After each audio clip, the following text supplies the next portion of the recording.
Hey, it's Bill Stark at LeaderGov. Hope you're having a wonderful day.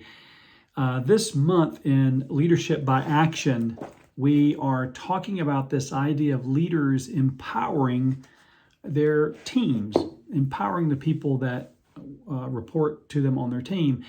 This week in particular, we're talking about this whole idea of coaching. Now, some of you have had coaches in the past. It might have been a formal coaching environment, could have been an informal coaching environment, but coaches can make a tremendous difference in your life. If you've ever played on a sports team, you know that the value of having a coach guiding and directing you in your maturity in the sport, your ability, your performance. I like this quote by Tom Mahalo, and I'll just read it here. It says, "The power of coaching is this: you are expected to give people the path to find answers, not the answers."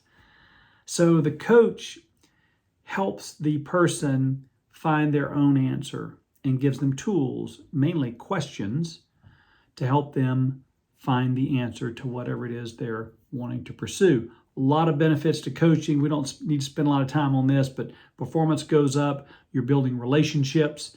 The person's gaining knowledge, know-how, insights. I mean, this is a great thing.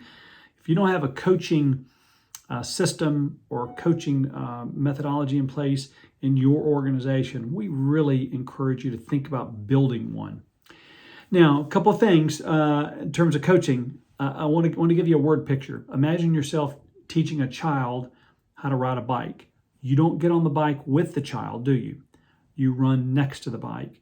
You give encouragement. You might grab the steering wheel a little bit. You might push them. You might tell them to pedal, turn left, turn right. And over time, you're touching the bike less and they're riding more and more on their own. That is the word picture for coaching. You're off to the side. You're not riding the bike with the employee. But ask them what they want coaching on. Ask them where they're going. Coaching is a little bit more for a mature person who wants to get better in an area.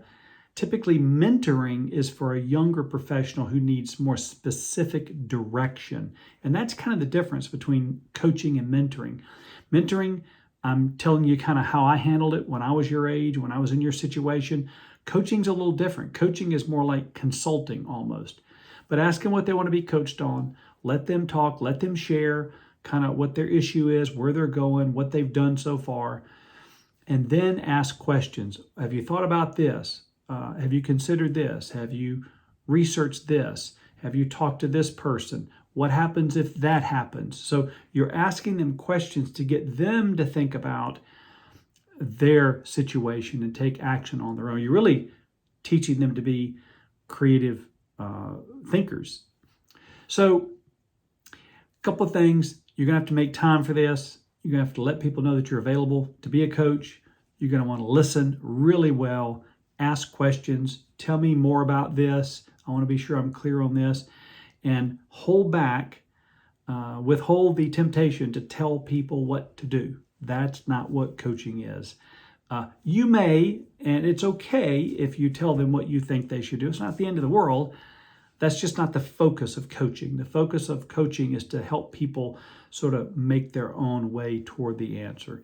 So those are some thoughts on coaching. Really encourage you all to set up a coaching program or some relationships within your local government or organization because the rewards are just significant for the person being coached in terms of their performance. And as I mentioned earlier, really developing some great relationships with your team. One final quote I want to leave you with on coaching, and this is by the famous football coach Ara Parsegan. He said, "A good coach will make his players see what they can be rather than what they are." I'll repeat it again. A good coach will make his players see what they can be rather than what they are. And so thank you for investing in your team, for empowering your team through coaching. And we thank you for being a part of our LeaderGov community. And we hope that you enjoy these videos and share them with other leaders in your local government or your organization. And we hope you have a great day. We'll talk to you next time.